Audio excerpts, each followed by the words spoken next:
Поздрав до сите слушатели на ЕСИ Радио. Вие сте со емисијата Шак со Љубиша Андоновски. Во минатото издание говоревме за човекот епоха, за шестиот во историјата на шахот шампион Михаил Мојсеевич Ботвиник, роден 1911 година, живее до 1995 година, значи 84 години човек кој што пола век, значи е значително присутен, би рекол, во светскиот шах, игра огромна улога во светскиот шах. Има и книга, нели, со наслов Пол века во шахмат или пола век во шахмат. Човек кој што практично научил шах на 12 години. Ние во минатото издание видовме две негови партии од неговиот ран шаховски развој, кога има 14 години, па ревизира симултанка, односно го победува актуелниот светски во тој момент шампион Раул Хозе Капабланка, иако на симултанка, на победата многу впечатлива. За 2 години подоцна веќе да освои надмојтно титулата шаховски мајстор, кога таа титула исто многу малку во светот ја има, не само во тогашниот Советски сојуз и Русија, и кога на првото свое учество на шампионатот на Русија за 2,5 поени ја надмашува мајсторската норма. Денеска ќе погледаме малку, ќе го погледнеме зрелиот Ботвиник. Прво да кажеме дека тој, да повториме, прочем дека 31-та година, значи на 20 годишна возраст, тој прв пат ќе стане шампион на Советскиот сојуз. При тоа тој ќе направи одличен велемајсторски резултат, 13,5 од 17, и тоа 7,5 од 8 против главните конкуренти. Неверојатен прекрасен успех за младиот Ботвиник. Тој ќе биде поканет да почне да пишува, значи да коментира што се случува главно во светот, и така ќе прокоментира 4 партии од мечот помеѓу Рихи и Капабланка, одржан 27-та година. Исто така на шампионатот на Советскиот сојуз 31 година тој ќе напише, значи, коментари на половина од партиите. Затоа што работата со анализа на партиите, таа аналитичка работа, тоа е, меѓу другото, и добар метод за подготовка кон практичната игра. Така, самиот ќе се изрази Ботвиник. Значи, Ботвиник ќе победи и на следниот 8 шампионат на Советскиот сојуз 33 година, каде што ќе учествуваат сите силни, како помлади, така и повозрастните мајстори, и каде што, како многу пати во својата кариера, ќе освои прва награда за убавина. Значи, најдобрата партија за убавина на тој шампионат ќе биде со Раузер. Со тоа практично во советскиот шах се појавил силен лидер, единствен лидер, и затоа, значи,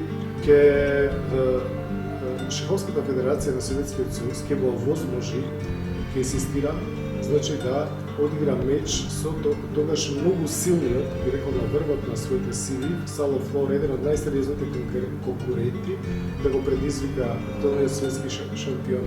И 33 година ќе одигра тие меч од 12 партии, кои што Ботвиник ќе го заврши нерешен, значи 6-6 со Флор, во време кога Флор, значи, бил еден од тројцата, можеби најдобри шахисти на светот. 35-та година ќе има силен меѓународен турнир во Москва, каде што Ботвиник со Флор, со неговиот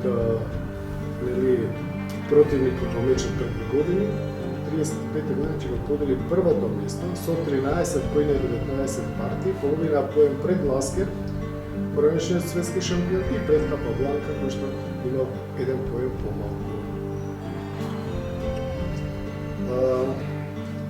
Но 36-та година ќе има уште еден силен меѓународен турнир во Москва, каде што 6 најсилни руски шахисти, односно советски шахисти, ќе се сретнат со 6 најсилни од останатиот свет во двокружен Бергеров турнир, и таму ќе ќе триумфира Капабланка со 13 од 18 партии, но затоа Ботвиник ќе биде сам втор со 1 поен помалку. Сето тоа кажува за огромната сила на Ботвиник уште на средината на 44-та деценија од 20-тиот век. Практично сите тие одлични резултати ќе му возможат на Ботвиник да играе и на необично силниот турнир во Нотингем 1936 година, каде што тој ќе го подели првото место со Капабланка со 10 поени од 14 партии. Да видиме како се пласирала останатите. Од трето до пето место биле Решевски, Фајн и Еве по 9,5 поени, Алехин 9 поени, Ласкер и Флори. Значи се звезда до звезда. Видмар 6 поени, е 10 и 11 место Боголюбов и Тарпекове со 5,5 така натаму. Но не само тоа, туку на овој турнир Ботвиник ќе ја освои и повторно ќе добие најава за негова партија. Тоа ќе биде партијата против Тартаковер во четвртото коло. Таа ќе биде прогласена за најдобра партија на турнирот, но тој ќе има уште неколку впечатливи победи, да речеме прекрасната победа над Боголюбов, кој што веднаш потоа се одесува со него со големо уважение или со голем респект. И тој еднаш ќе им каже: сите вие вика сте пацари, јас вика вам ви губам од вас случајно. Но и тоа го кажал играјќи карти со Видмар и Тартаковер. Ако го увидел Ботвиник, рекол: а не случајно. И така се спомнува. Овие некои редови ги читам од книгата на Гари Каспаров, што е светски шампион, кој што ќе напише 5-томер голема едиција, каде што пишува за своите големи предходници. Исто така тој ќе го победи Видмар во одличноста во 13-тото коло. Сето тоа ќе му донесе огромна популарност и во неговата татковина во Советскиот сојуз и дури ќе има писмо до тогашниот вожд Сталин, значи да се подсетиме дека тој живеел во многу опасно време, во времето на владењето на Сталин, каде што тој ќе бара некои удобности за себе, за да може да се подготвува добро за следните меѓународни настави. Иако тој тоа не го напишал, туку го напишал тоа Криленко, кој што бил главниот за правните работи, значи исклучително со високи ингеренции и личност, од кој сите се плашале. Но Ботвиник не бил таков. Ботвиник се однесувал кон него на рамно. Значи, тој секогаш се држеше себе си независно, што не му пречеше да биде достаточно еластичен и внимателен. Но тој никогаш не правеше подлости и не навредуваше, што многу силно го разликувало него од многумина. Дали вика тоа може да се објасни со неговата лична храброст или едноставно он точно знаеше својата цена и ја чувствуваше својата незаменливост. Може да го апсат било кого, но со него било потешко, затоа што друг Ботвиник во државата не има. Исто така многу е важно да го цитираме и мислењето на шампионот Алехин, кој што ќе каже дека огромниот успех на Ботвиник во Нотинген ќе потврди дека тој се јавува како најверојатен кандидат за шампионската титула. Јас лично сметам дека тој ги има сите шанси да стане светски шампион во години кои што доаѓаат. Покрај огромниот талент, тој ги има во себе и сите спортски квалитети кои што имаат решавачко значење за успех. А тоа е бестрашност, издржливост точна оценка на позицијата и на крајот младоста. Но Ботвиник нема да се занимава само со шах, тој ќе биде инженер по електротехника, практично понатаму и доктор на науки. Сето тоа, значи, ќе каже дека Ботвиник не бил присутен само на едно, само во шахот, рекол, туку уште едно големо поле, инженерството, значи ќе зема голем дел од неговото време. Тоа се разбира дека ќе остави одредени последици, особено значи во 50-тите години. Рекол, еден од главните турнири во животот на Ботвиник во четвртата деценија од 19 век, тоа е неверојатно силниот Авро турнир, еден од најсилните турнири пред Втората светска војна, каде што ќе бидат на едно место собрани сите најголеми шахисти на тоа време, кои што ќе играат во два круга. И иако на тој турнир ќе победат Керес и Фајн, половина, односно еден поен пред Ботвиник, тие ќе имаат по 8,5 од 14, а Ботвиник ќе биде сам трет од 7 со 7,5 од 14. Наградата за најдобра партија на турнирот повторно ќе ја добие Ботвиник, но тој тука практично подавајќи им предизвик на актуелниот светски шампион Алјехин и на поранешниот светски шампион Капабланка, ќе ги победи обајцата во одличен стил. Токму тие две партии ќе ги видиме и денес во делот која ќе поминеме на шаховската табла. И тогаш прво ќе настрада во седмото коло Алјехин и тој ќе каже дека од 14 партии кои што биле одиграни на овој турнир, значи актуелниот светски шампион, во тој вика Александар Алјехин говори, јас вика само во една почувствував дека мене ме надигнува мојот противник, а тоа беше вика средбата со Ботвиник во седмото коло. И таквото признание на актуелниот светски шампион се разбира дека има висока цена. А во 11-тото коло Ботвиник ќе одигра со Капабланка и би се рекло партијата на животот. Иако јас не би рекол така, затоа што Ботвиник имаат многу во овие партии подготвени играчи, но сепак, значи на тој турнир, таа е толкова партија, таа исто така тоа е решено в Значи, сето овие две победи практично ќе по тие две победи, по таквиот резултат, Ботвиник ќе се дозволи да го предизвика светскиот шампион да играат за шаховската купа. Раководството на Советскиот сојуз, начело со Сталин, ќе го одобри сите тие услови кои што ги бара Ботвиник, затоа што и Алјехин се согласи да се организира тој мач и сите трошоци ги покрие на Советскиот сојуз. Меѓутоа, стапува на сцена Втората светска војна и така да тој меч за голема жал нема да дојде.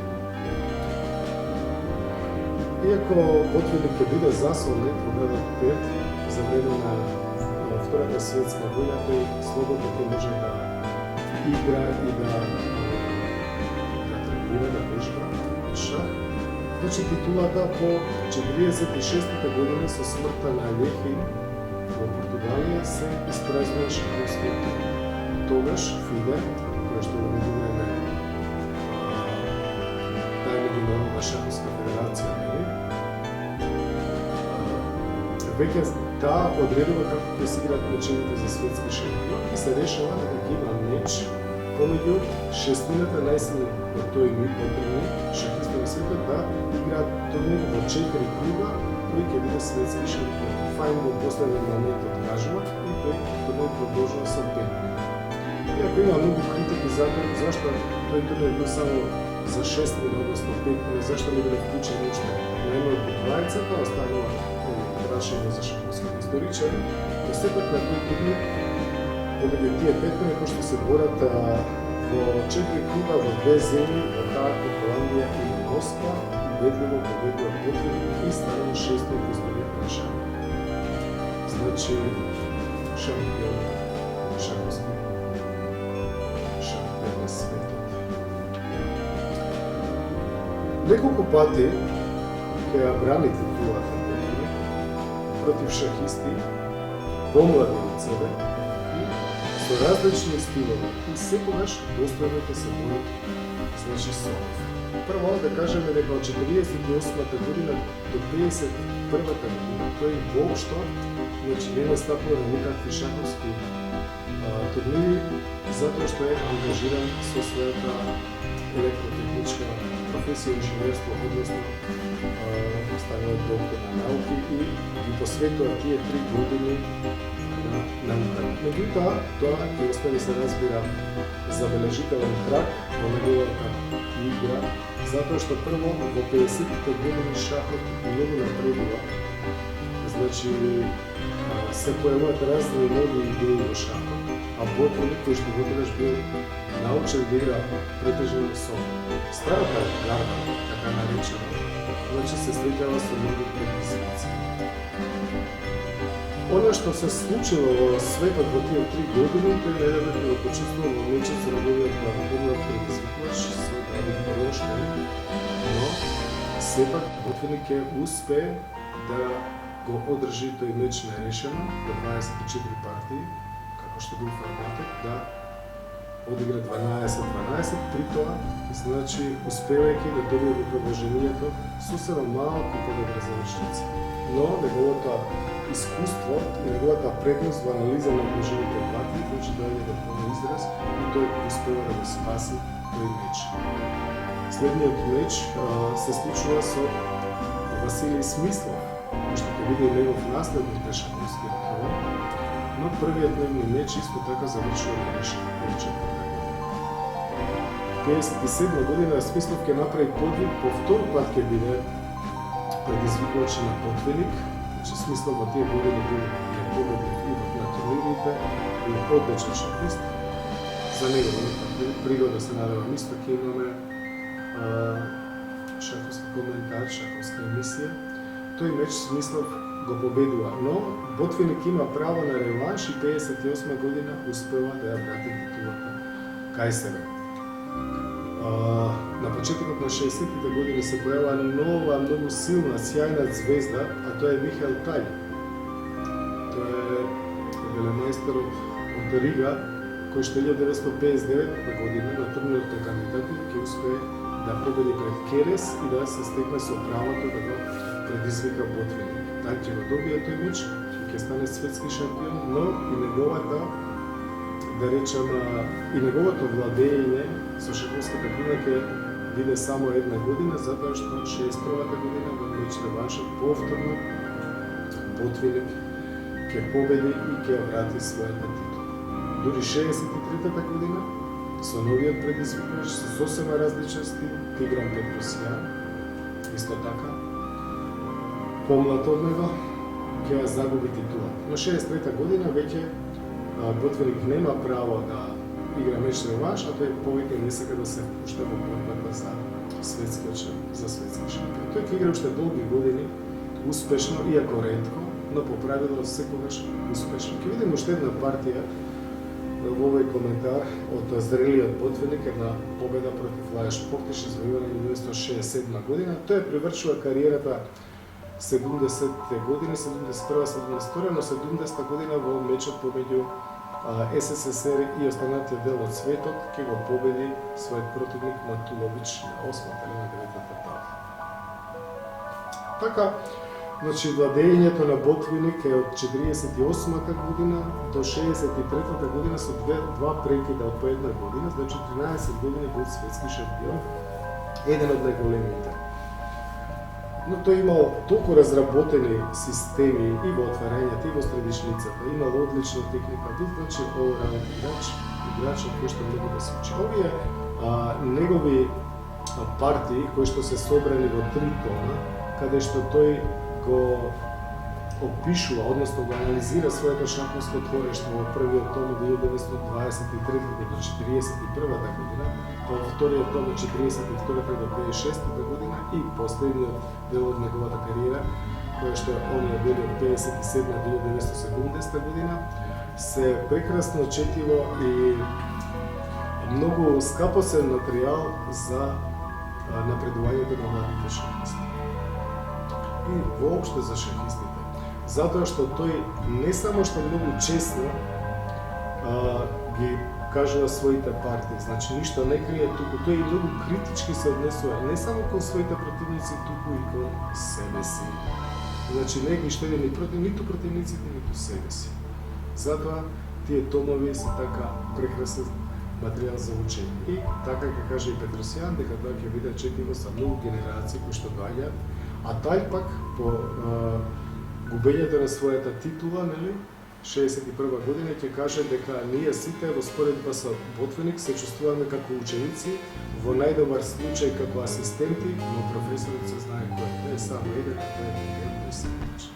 Со тоа ја бија привршила оваа приказка за Ботвиник, за кој што може многу да се зборува, многу да се кажува, но повеќе ви сака да одиме на шаховската табла и да видиме три прекрасни партии од него, да имаме време да видиме следните три партии, чисто да видиме огромното, скапоцено и неповторливо твориште на шампион на светот. Првата партија што ќе ја видиме, тоа е партијата помеѓу Михаил Ботвиник против актуелниот светски шампион Александар Алехин, играна на Авра турнирот во Холандија, во повеќе градови во Холандија 1938 година. Партијата играна во седмиот круг. Ботвиник со бели фигури се отвара со коњ F3, на што следи D5, D4, коњ F6, C4, E6, коњ C3, C5. Се зема на D5, коњ D5, така наречена подобрена одбрана на тараш, значи не како што играл тараш E5, туку коњ D5. Патем речено, оваа варијанта и ден денес е многу популарна. Дин Лижен ја игра, Крамник ја воведе повторно. Во популарност и многу други шахисти се смета за многу солидна одбрана. По коњ D5, белиот има неколку начини како да продолжи. Најпринципиелен е потегот E4, нешто би следело коњ C3, BC3, C зема на D4, C зема на D4, ловец B4 шах и на ловец D2 измена на D2 и така натаму. Со мала просторна предност на белиот, но позиција многу еластична и без слабости за црниот, но Ботвиник секогаш го сакал најмногу потегот E3. Именно тој не се плашал воопшто од изолиран пешак и секогаш виртуозно ги играл позициите со изолиран пешак. Така и тој во оваа партија го бира продолжението E3 и по коњ C6 белиот има два начина како обично игра, или ловец D3, што е можеби статистички најмногу бирано продолжение, или потегот ловец C4. Но ловец C4 бил умилениот потег на Ботвиник. Значи по ловец C4, C зема на D4, E зема на D4. Ловец E7, развоен потег, мала рокада на белиот и на црниот и топот доаѓа на E1 на полуотворената линија. Сега црниот има неколку можности во оваа прва, би рекол, критична позиција по отворењето како да продолжи. Ако одигра на пример коњ F6, таа позиција би можела да настане и од примен дамин гамбит. Исто така, тој може да земе на C3, да ја смени структурата пешачка, каде што белиот наместо изолиран пешак би имал така наречени висечки пешаци по B зема на C3 и сега да одигра B6 со цел да го развие својот белополен ловец, но тогаш по ловец D3, ловец B7 се разбира години покасно, но ќе биде откриен овој потег H4 со закана коњ G5, кој што е многу непријатен и доколку црниот не земе на H4 ќе следи коњ G5, нели, а по ловец зема на H4, коњ зема на H4, дама H4, топ E3. Црниот крал нема многу одбранбени фигури околу себе, значи го бранат само пешаците, топот кој ќе дојде на G3 или на H3 со двата ловци, дамата и топот, значи белиот има силна иницијатива за само еден пешак. Исто така возможно беше продолжението на ова место и А6, значи А6 да земе залет за P5. Но во партијата актуелниот светски шампион Александар Алехин игра B6, потек сосема логичен и нормален да го развие својот ловец. Но сега следи неочекувано коњ зема на D5, E зема на D5, повторно се смени пешачката структура, сега имаме симетрична пешачка структура, но со ловец B5 белиот добива темпо напаѓајќи го коњот и има нешто подобро поставени фигури. Како се црниот да продолжи? Коњот му е нападнат. Ако коњот бега на А5, например, тогаш коњот на белиот ќе дојде на централниот пост Е5. Ако го брани со дама на С7, тогаш белиот може да одигра ловец F4, повторно со темпо во празно, затоа што по дама F4 ловец Е6 црниот ќе загуби пешак. Останува потезите со ловецот на D7 или на B7. Во партијата Алјехин игра ловец D7 и тоа ќе видиме, но ако игра ловец B7, да речеме, како што игра во друга партија 10 години подоцна, а и во многу други понатаму, значи тогаш белиот ќе продолжи со дама А4 зголемувајќи го притисокот на C6. И сега тука единствено добар потек ќе покаже, и тоа практиката последниве години, дека само со потегот дама D6 може црниот да се надева на постепено да се надева на еднаква игра, додека на пример потегот топ C8 не би бил така добар заради ловец F4. Гледате, со закана ловец C6 и дама A7 и по A6 може да земе на C6 и по топ C6 коње E5. Со темпо и на топ C8 назад, то пода на C1, белиот има јасна предност, има доминантни фигури. Како и да е, во партијата по ловец D7, значи си го брани коњот, ботвеник продолжува со дама А4, повторно напаѓа на C6 и сега ако одигра топ C8, тогаш ловец F4, па пешекот на А7 ќе биде во опасност, затоа коњ B8 практично нуди замена на ловците, но ботвеник се развива ловец F4, црниот сам мора да земе на B5, ловец зема на B5, дама зема на B5 и сега игра А6. Дама А4 за да ја задржи контролата на полето C6, што е важно. И сега како да црниот да одигра, нели има закана и ловец B8 белиот, црниот ќе мора да земе со топ, затоа што дамата го брани ловецот на С7, ќе го загуби пешекот на А6. Значи, мора да понуди самиот замена на црнополните ловци со ловец D6, следи замена на D6, дама D6 и сега топот А на C1. Гледате, белите топови дојдоа на отворените линии, на отворените Е и С линии, додека црните топови се на своите непочетни позиции на А8 и на почетната, овој на F8 не е, но после мала роката, но тешко може сега да се спротистави на С линијата. С линијата е многу важна, коњот на B8 не може згодно да се развие, не може на D7, затоа што веднаш топ C6 ќе добие како одговор, затоа топ А7, логичен потек и сега ботвеник самиот ќе напише во своите томови дека овој потек е многу важен, дама C2, дека С линијата практично е поважна отколку Е линијата, затоа што кога ќе се замена тешките фигури, кралот од F8 ќе може да ги брани слабостите на отворената линија, додека С линијата е далеко од црниот крал и таму не ќе може згодно да биде покриен тоа. Затоа дама C2. Сега да речеме, ако се обиде сега да го развие коњот на D7, тогаш дама C6 веднаш и по дама C6, топ C6 црниот тешко ќе најде потез, а по потегот F6, например, би следело дама F5, повторно со закана дама E6 и голема предност, значи топ E7, замена на E7, топ зема на E7, дама зема на E7 и сега дама C7. Гледате, белиот продира по С линијата, црниот мора да замени дама C7, топ C7. Како сега Алјехин да игра? Тој практично се брани одлично, но ќе видиме дека оваа позиција е многу близко до загубена. Белиот при симетрична структура има активен топ на седмата линија, малку и подобар коњ, но тоа ќе биде доволно за понатамошната игра, каде што ботвеник со железна логика оваа предност ќе ја доведе до победа. Алјехин прво игра F6, со тоа ги зима по линијата E5 и G5 на белиот коњ и е подготвен да се бори за седмата линија со топ F7. Сега крал F1 е одличен потек на белиот. Прво, значи кралот е поблиску до центарот, каде што треба да биде присутен во завршница. Второ, не сака веднаш да се полакоми и да оди по пешак со потегот топ B7, затоа што му е јасно дека линијата е поважна отколку пешакот и ако одигра например топ B7, тогаш црниот веднаш ќе добие подлу темпо со топ C8 со закана мат на основниот ред и по крал F1 B5 и веќе ќе нема проблеми затоа што ќе може сега и коњот да го развие или да влезе со топот понатаму на вториот ред. Значи, крал F1 одличен потек, не топ B7, туку крал F1 и по топ F7, шах на C8, да го врати топот назад на F8 и топот се повлекува на C3. Сега како да игра Лехин? Ако го развие конјот, на D7 веднаш ќе добие повторно топ C7. Ако игра топ E8, исто така топот ќе дојде на седмата линија, истото се случува и на крал F7. Затоа тој за белиот да нема објекти на напад по седмиот ред, го бира предложението G5.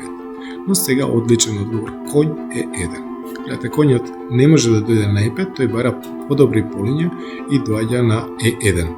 Ползувајќи се со фактот што црниот нема многу што да игра, сега црниот игра и со H пешакот. Тој може да игра во партијата, а Лехин игра H5, но ако играше H6, да речеме што исто беше возможен потек, тогаш конјот сега се стреми кон слабото поле F5. Тој доаѓа на C2 и по крал F7 конј E3, за на крал E6 да одигра G4. Гледате повторно.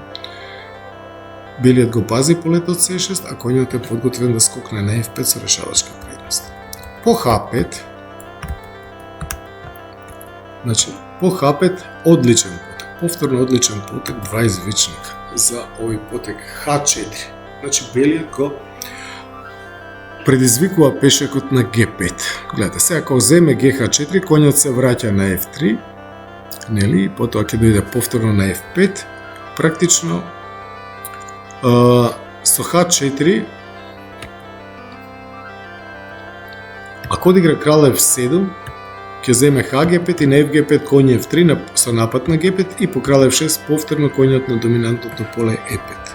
Ќе биде со стратегиски добиена позиција. Значи, на H4 црниот игра конј D7. Повторно топ C7, тоа е задолжителен потек на конј D7, топ F7 и сега конј F3. Со напад на G5, G4, конјот се враќа назад. Значи, предизвика слабење и се враќа назад. Сега белиот сака конј D3, конј F4, од каде што ќе ги нападне двата слаби црни пешаци на D5 и H5. F5, конј D3, со идеја конј F4, да предизвика и F4 и сега одличен повторно потек, математички точна игра на Ботвелик. F3, да го фиксира слабиот пешек на F4. Значи, повторно не игра конј B4 со напад на T5, туку прво ги фиксира слабостите на црниот. F3, GF3, GF3, A5, за да спречи конј B4 и сега белиот никаде не брзо, тој е газда во позицијата, само ја подобрува позицијата. Прво A4, фиксирана дамино крило, таа структура A5 и B6, крал F8, сега топ C6, крал E7, крал F2. Само е засилува максимално белиот позицијата, топ F5, B3, а црниот многу тешко може да најде потези. Крал D8, крал E2, конј B8. И сега повторно не игра топ B6 да земе пешак заради крал C7, со напад на топот и конј C6, црниот ќе се активира, напаѓајќи на D4, туку топ G6. Контрола на шестиот ред. И во многу варијанти се заканува со топ G5. Крал C7, конј E5, ете го тој конј.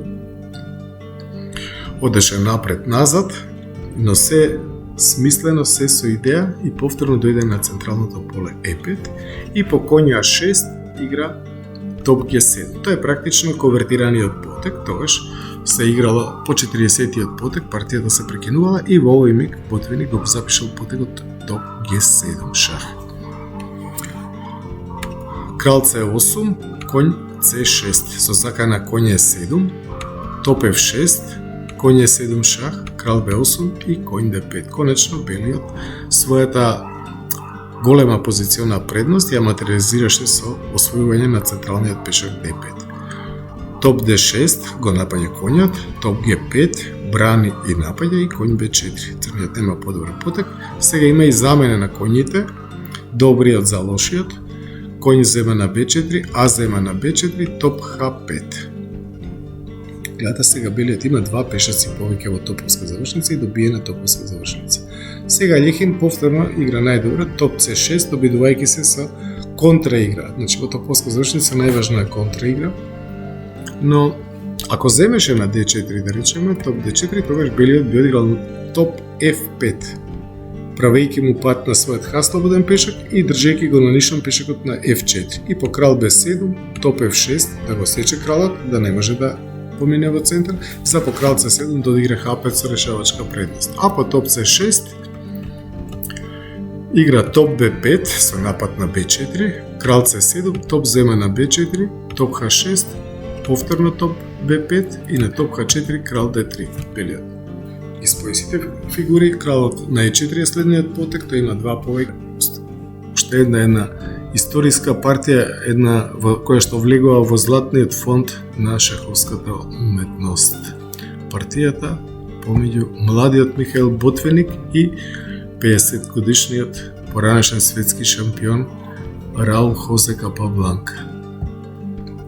Значи, на еден турнир во одличен стил да се победат актуелниот светски шампион Алјехим, партијата која што тука ја видовме, и поранешниот светски шампион Капабланка. Инаку Капабланка, како што самиот Ботвиник вели, секогаш бил идол за Ботвиник. Да видиме таа партија, беше играна одбрана на Нимцович, значи Ботвиник со бели фигури се отвори со потегот D4. D4, а Капабланка се бранеше со одбрана на Нимцович. Коњ F6, C4, E6, коњ C3, ловец B4. Тоа се тие воведни потези во Нимцовиска одбрана и сега потегот на Рубинштейн E3. Денеска најеластичен потег тука се смета мала рокада или C5, но Ботвиник веднаш настапува со D5, Капабланка веднаш настапува со потегот D5, веднаш во центарот, а Ботвиник многу вешто го игра отврањето, сега му поставува прашање на црниот ловец со потегот А3. Сега ловецот може да се врати на E7 и партијата би била Дамин Гамбит отварање, но белиот би имал темпо повеќе, потегот А3. Затоа ловец зема на C3, без зема на C3, C5. C пешкот се вклучува во борба за центарот, сега C зема на D5. E зема на D5, ловец D3, мала рокада и сега коњот доаѓа токму на полето E2. Ке видиме зошто. Значи не на F3, току на E2. А црниот игра логичен потек B6. Именно ловецот на D3 е многу силна фигура.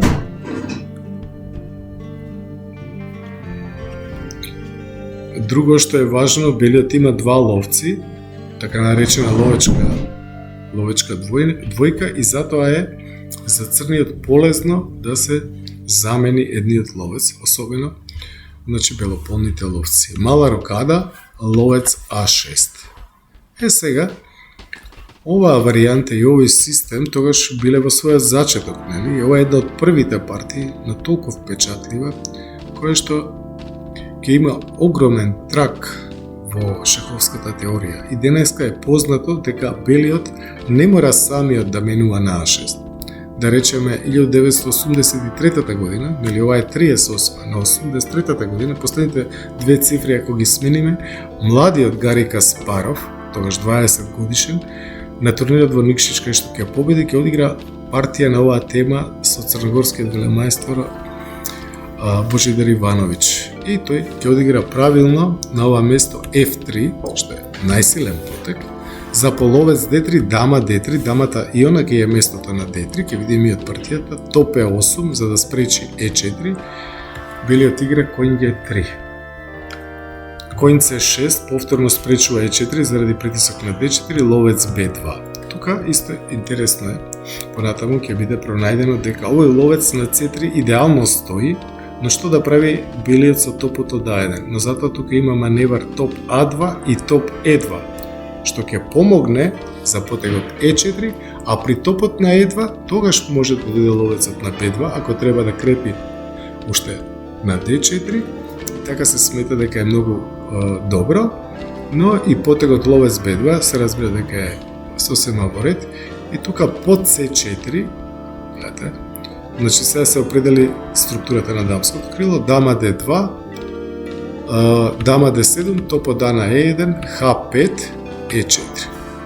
И белиот го зафати центарот и понатаму ефектно ќе победи. Но ние да се вратиме на нашата историска партија, каде што по ловец А6 Ботвиник самиот зема на А6, сметајќи дека конјот на А6 стои лошо. Коња 6 и сега треба веднаш дама D3, но тој прво игра развоен потек ловец B2.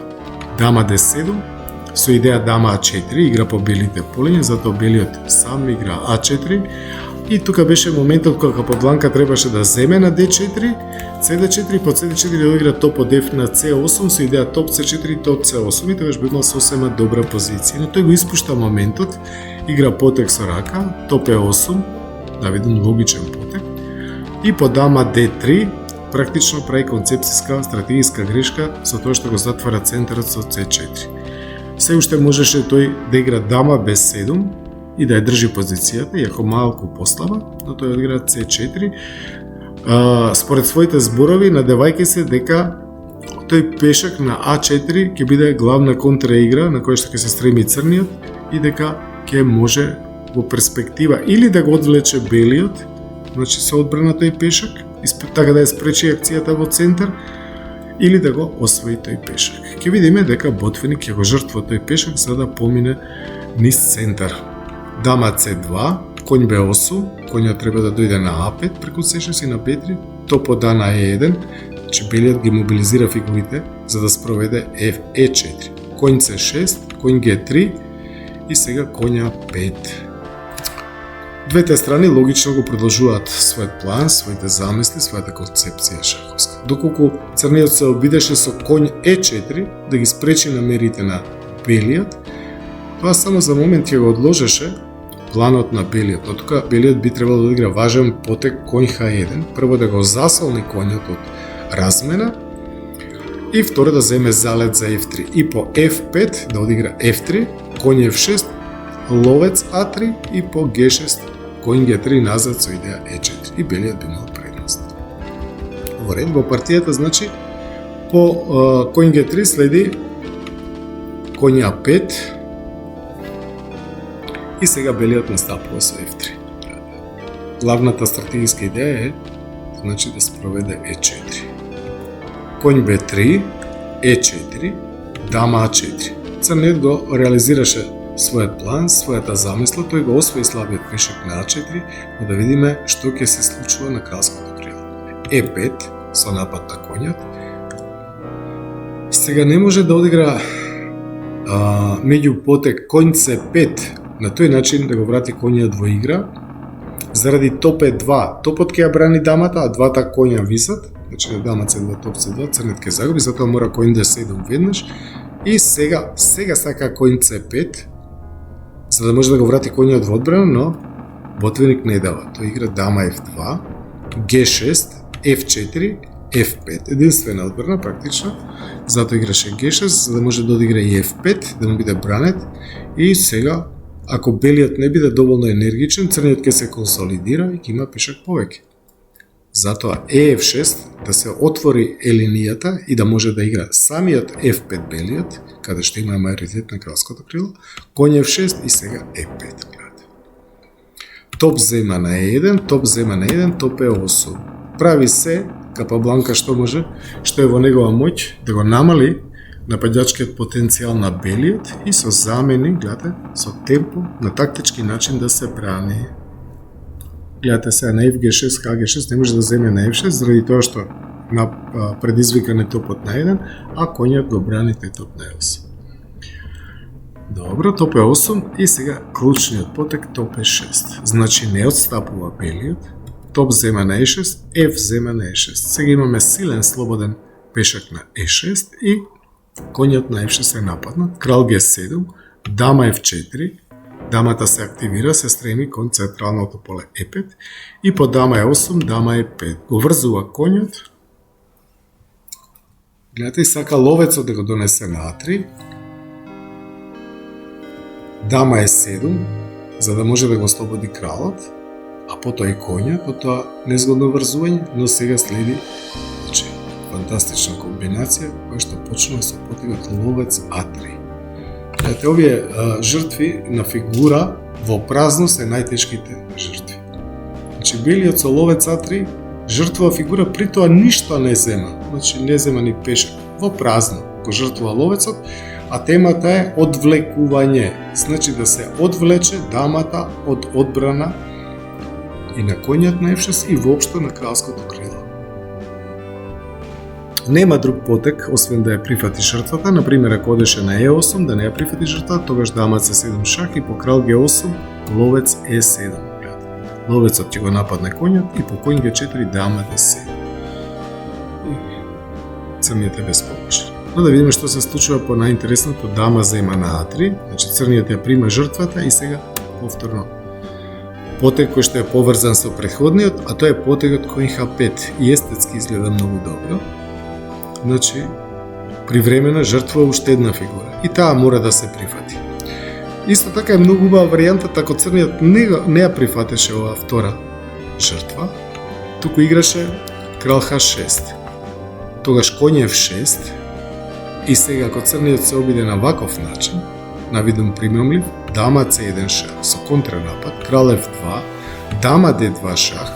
Сега ако белиот се врати на првиот ред, се разбира вечен шах, крал G3, ако сака да игра на победа белиот, се разбира крал G3, на дама C3, крал H4. Гледате, во средишница кралот храбро оди напред да избегне вечен шах и по дама D4 шах се чини дека се со црниот е во ред, но тука е убиствениот потек коњ G4. Го брани шахот, го напаѓа кралот и практично црниот мора да ја даде дамата сега на G4, во спротивно кралот нема каде. Така белиот би победи. Затоа на коњ H5 црниот мора да прими таа жртва втора, таа е додуша привремена, GH5, сега следи дама G5 шах. Крал F8, дама F6 шах. Значи, белиот ја врати едната фигура, но неговиот главен адут се разбира е тоа дуо или тој тандем помеѓу дамата и стилниот пешак на E6.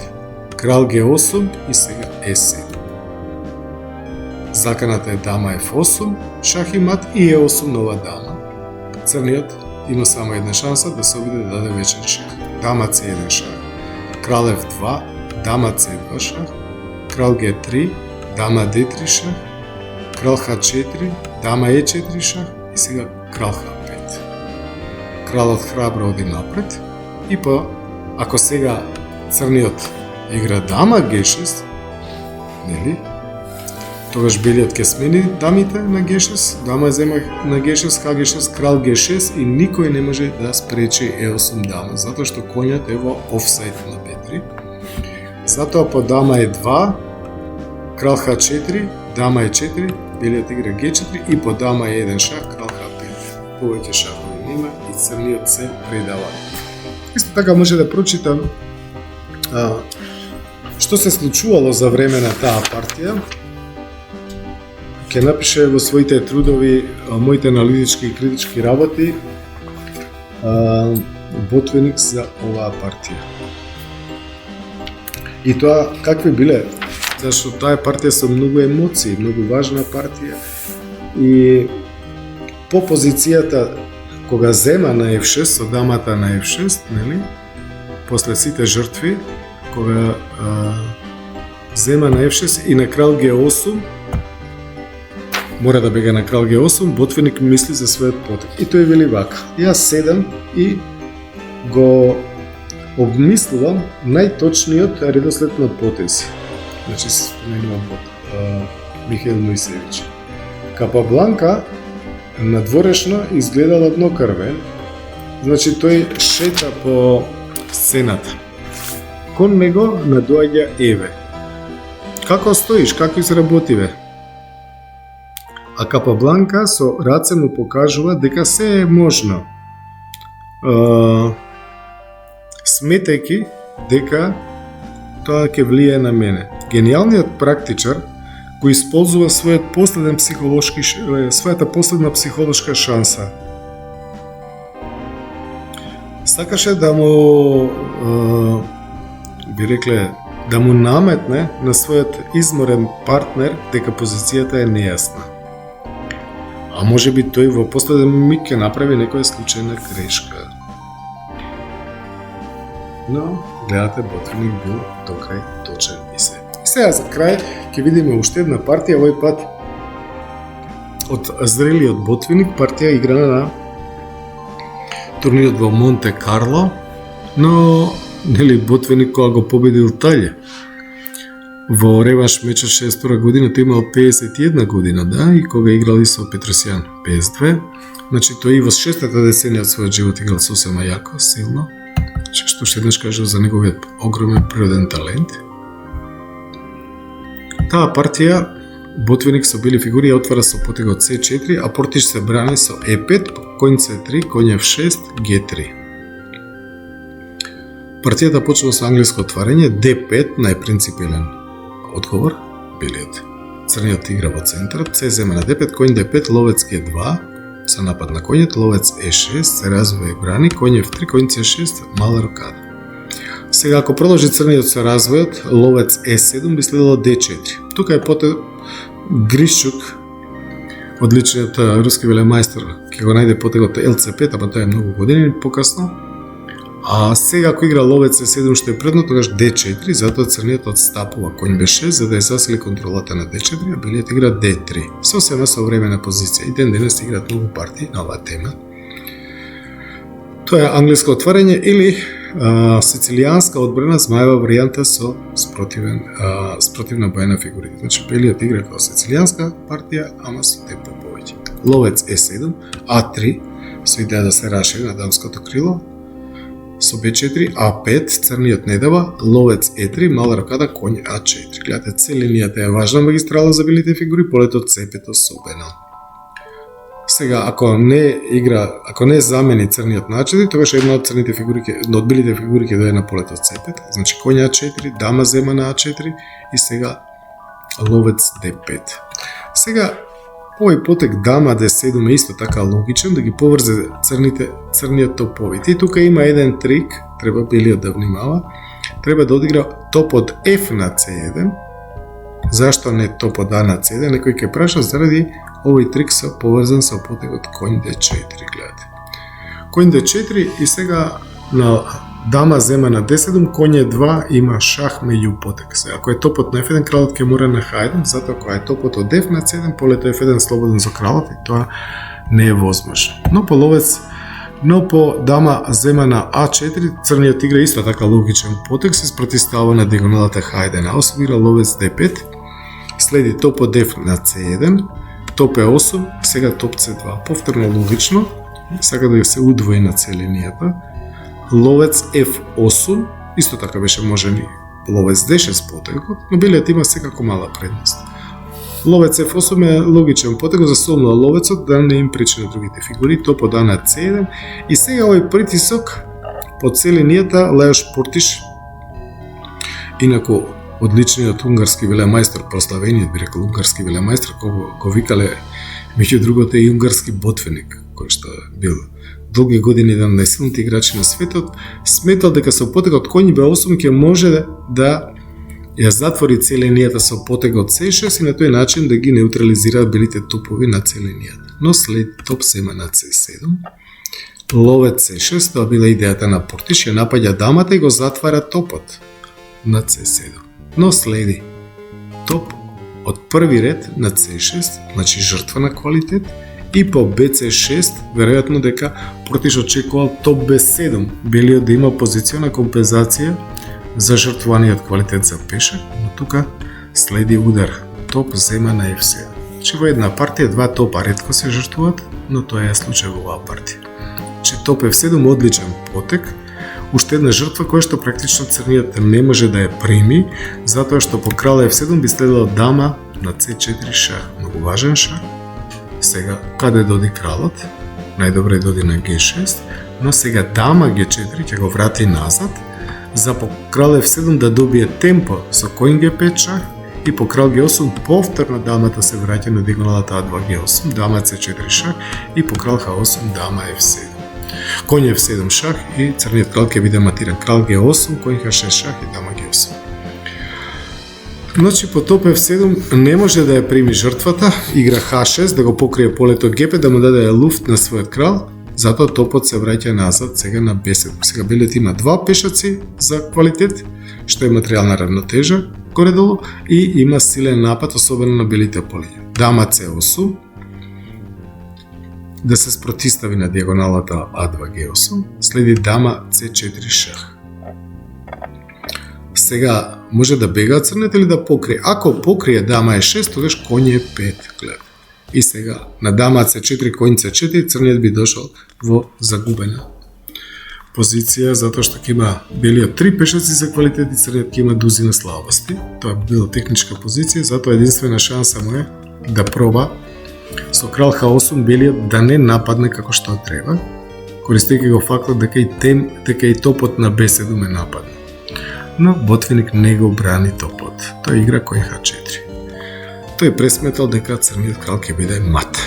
Коњ H4, дама зема на B7, коњ G6 шах, мора на H7 и сега заседа. Ловецот доаѓа на E4 и се сака да открие шах. А каде сака да открие шах? На полето E7. Значи сака коњ E7 открие шах и дама G8 мат. Значи мора ловец D6, коњ E5 шах и сега G6. Гледај. Ако игра крал H8, например, тогаш коњ F7 шах, да го завлечеме на полето G8 црниот крал и по крал G8 коњ D6 откриен шах. Страшно оружива шахот и црниот би ја загубил дамата, меѓу другото. Затоа на коње E5 игра G6, но сега уште два удари, прво ловец G6 и по крал G7 ловец H6. Гледате како ефектно белиот ја добија оваа партија со еден од најсилните играчи во тоа време, со Лаеш Портиш. Гледате сега на крал зема на H6, ке следи дама H4 шах и на крал G7 дама H7 шах и дама B7. Уште една впечатлива, одлична победа. Тоа е само мал фрагмент, би рекол, од огромното творештво на светскиот, шестиот светски шампион во историјата на шахот, од големиот мајстор на оваа древна игра, од Ботвиник, значи го вика патриархот на рускиот шах, кој што многу придонесе за развојот од својата огромна држава и многу млади генерации учеа од него. На некој од нив, на најдобрите како Крамник, како Каспаров, како Широв и некои други, им беше учител кога веќе беше во 8-та деценија од животот.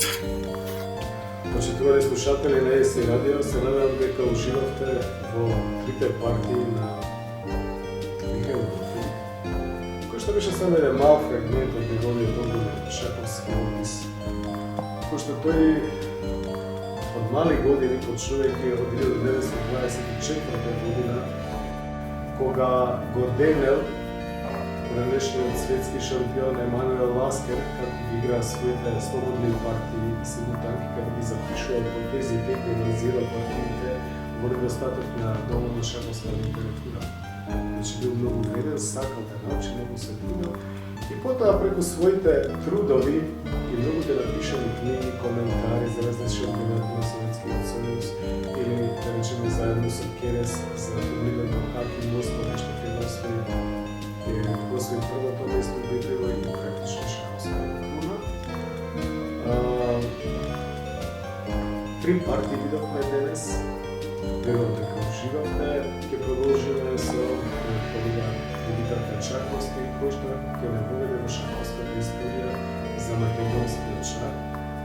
Имавме едно издание, каде што почнавме некоја 1924 година, каде што тој кажа дека 36-та година Алехин, кој што ќе ја загуби титулата од 9 година претходно, 1935, но ќе ја врати една година, односно 2 години покасно, 37-та година, 36-та, благодарение на Георги Колеков, кој е Алехин во Скопје. Значи, светски шампион во тоа време, што кажува дека Скопје имала шаховска активност и пред Втората светска војна, но главниот збор повторно ќе го има во емисиите што следат. Ја верувам дека ќе има барем уште две, каде што Димитар Качаковски ќе не води низ шаховската историја и ќе ни кажува како се материјал подготвува за да има македонскиот шах своје место, свој запис и да биде сочувано творештвото повеќе